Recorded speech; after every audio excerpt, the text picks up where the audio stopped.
नमस्कार, आप देख रहे हैं PMP India news Jharkhand. JPSC के छात्रों पर पुलिस द्वारा लाठीचार्ज।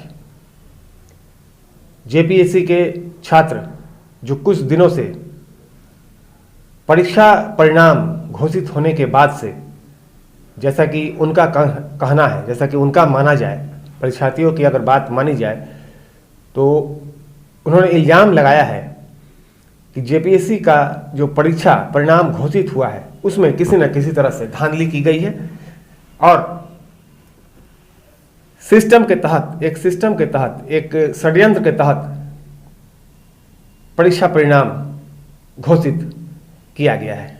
इस बात को लेकर विगत कुछ दिनों से, जैसा कि आप सभी जानते हैं, इस बात को लेकर विगत कुछ दिनों से छात्र उग्र होकर सड़कों पर उतर आए हैं, धरना दे रहे हैं, प्रदर्शन कर रहे हैं। लेकिन अब सवाल ये है कि कल जो उनके साथ घटना घटी, प्रशासन के द्वारा उन पर लाठी चार्ज किया गया।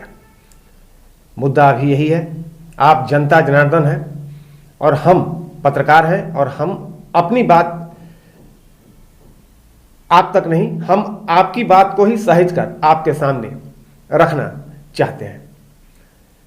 प्रशासन के द्वारा ये बर्बरतापूर्ण कार्य, अब सवाल ये है कि ये लाठीचार्ज लोकतंत्र का एक हिस्सा अब बन चुका है। कभी किसानों पर लाठीचार्ज, कभी महिलाओं पर लाठीचार्ज, तो कभी छात्रों पर लाठीचार्ज, परीक्षार्थियों पर लाठीचार्ज। क्या ये अब लोकतंत्र की परिभाषा अब यही रह गई है कि अपने हक को मांगने वालों पर प्रशासन के द्वारा लाठीचार्ज किया जाए? प्रशासन तो महज एक मोहरा है, मगर वो सिस्टम, वो तंत्र जिसके तहत ये सब हो रहा है, जिसके आदेश पर ये सब हो रहा है, प्रशासन खुद में इतना सक्षम नहीं है कि वो लाठीचार्ज ऐसे ही कर दे जब तक उसे आदेश नहीं दिया जाता।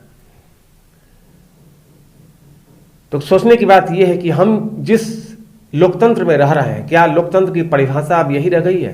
क्या अब लोकतंत्र की परिभाषा हमें अभिनेत्री कंगना रनावत से सीखना होगा, जिसने खुले लफ्जों में यह भी कह दिया कि 1947 में हमें आज़ादी नहीं मिली, 2015 से 2014 के बाद से हम आज़ाद हुए हैं, आज़ादी हमें मिली है। तो अब लोकतंत्र की परिभाषा को भी तोड़ा जा रहा है, संविधान को भी अब बदलने की प्रक्रिया जारी है। छात्र जो नहीं अपराधी थे, जिनके परिवारजनों ने बहुत सोच समझकर कितना खर्चा करके उन्हें पढ़ाया लिखाया, एक उच्च पदस्थ यदि वो पास करते हैं तो झारखंड के एक उच्च पदस्थ कुर्सी पर बैठेंगे, वहाँ से संचालन करेंगे, राज्य का संचालन करेंगे।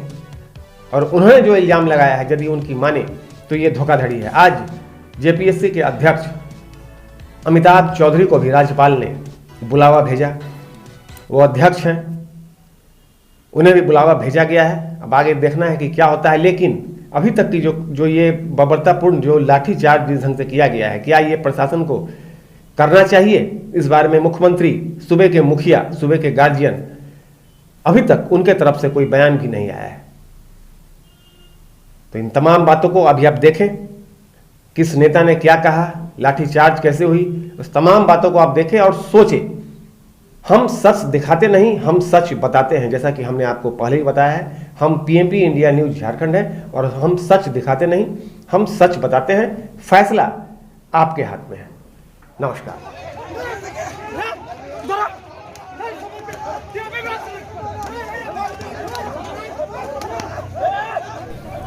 जेपीएससी अभ्यर्थियों पर प्रशासन द्वारा लाठीचार्ज, विधायक भी प्रशासन की लाठी के शिकार। प्रशासन के मुखिया एसएसपी सुरेंद्र कुमार झा से भी जवाब तलब। जेपीएससी के अध्यक्ष अमिताभ चौधरी को राज्यपाल का बुलावा। भाजपा के नेताओं ने की बैठक।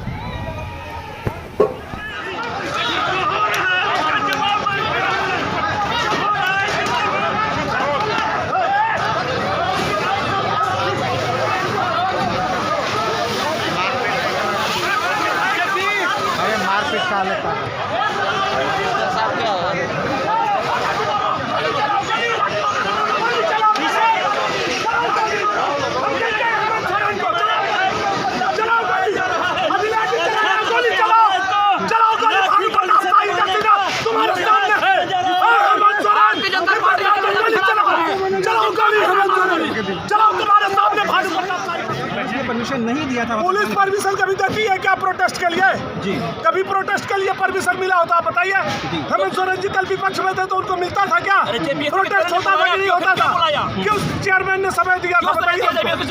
हम क्या नहीं जाएंगे, हमारा संवैधानिक अधिकार है। लाठियां बरसाई गई है, क्या कहेंगे? 5 की संख्या में गए थे अभ्यर्थी।